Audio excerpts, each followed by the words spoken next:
तो फाइनली आज फिर से कोर्ट्स केबल चला गया 20% अपर सर्किट में। और फाइनली जब हम लोग ने डिस्कस किया था 62 के राउंड, तब से अभी तक का रिटर्न 100% से ऊपर हो गया है। देख सकते हैं आप 162% का रिटर्न दिया। चलिए आज फिर से इसका बात करते हैं, क्योंकि ये लगातार अपसाइड में दिख रहा है कुछ दिनों से।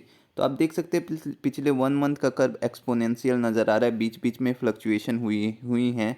लेकिन अगर आप पिछले 6 मंथ का कर्व देखोगे, तब यहाँ से यहाँ तक फ्लैट नज़र आता है, उसके बाद एक्सपोनेंशियल नज़र आता है। 1 ईयर का कर्व अगर आप देखो तो आपको पता चलेगा कि ये यहाँ से एक्सपोनेंशियल ही नज़र आ रहा है। लेकिन 5 ईयर के कर्व में आपको पता चलेगा कि यहाँ से ये एक बार फॉल हुआ था, फिर से अप ट्रेंड में देखने को मिल गया। तो देखिए, ये सारे स्टॉक जो होते हैं जिसके मार्केट कैप 200 करोड़, 250 करोड़ या 500 करोड़ भी होते हैं, ये बहुत ज़्यादा फ्लक्चुएटिंग होते हैं। इंडेक्स की तुलना में ये बहुत ज़्यादा फ्लक्चुएट करते हैं। यानी कि कोई भी बड़ा ऑपरेटर अगर आता है तो एक दिन में अपर सर्किट लगा सकता है या फिर डाउन भी कर सकता है। तो ये बहुत ज़्यादा रिस्की शेयर होते हैं, और इस टाइप के शेयर में प्रॉफिट भी बहुत हो सकता है और नुकसान भी बहुत हो सकता है। तो इस टाइप के शेयर को कभी भी आप अपर हाई में नहीं बाई कीजिए। अभी मैं रीज़न बताता हूँ कि आपको मैं अपर हाई पे क्यों बाई करने के लिए सलाह नहीं देता हूँ। देखिए, अगर पहली बात, ये मेरा पर्सनल व्यू है, कोई भी इन्वेस्टमेंट एडवाइस नहीं है। बाय सेल या होल्ड का कोई भी एडवाइस मैं यहाँ पे नहीं दे रहा हूँ, सिर्फ अपना पर्सनल व्यू दे रहा हूँ। देखिए, इस टाइप के शेयर को अगर आप देखोगे कि हम लोगों ने डिस्कस कितने में किया था, 62 के राउंड। उसके बाद यहाँ पे एक्सपोनेंशियल ग्रोथ दिखा है, लेकिन उससे पहले अगर आप कर्व देखोगे तो लगातार ये डाउन ट्रेंड में आया था।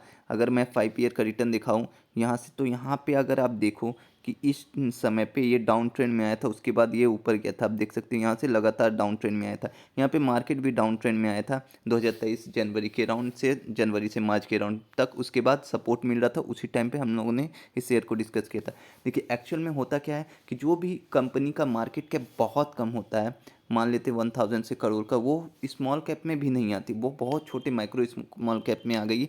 और अगर आप देखोगे ऑल टाइम का रिटर्न, तो आपको 27% का ही रिटर्न आएगा। देखिए कितना ख़राब कर्व है इसका, पहले गिरता है फिर उठता है, फिर गिरता है फिर उठता है। तो आप देख सकते हैं यहाँ पे जो कर्व का चार्ट पैटर्न बन रहा है वो कुछ ऐसा बन रहा है, फिर से ऐसा बन रहा है। तो अगर यही पैटर्न रिपीट कर दिया ये, तो ये फिर से डाउन जा सकता है।